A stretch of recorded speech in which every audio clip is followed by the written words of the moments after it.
Tayo po ay magagayad po ng kilaw na tuna. Tuna po yan, tunang isda. Atin pong kikilaw.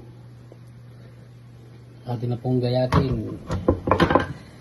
Gayatin na po natin ang medyo maliliit. Tapos po na rin atin pong hugasan siya ng suka.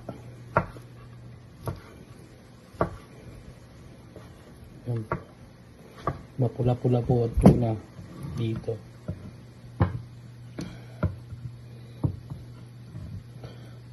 Tunang isda.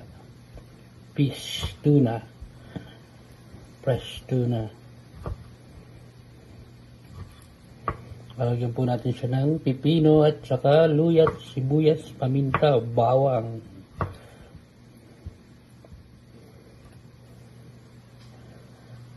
Lagyan natin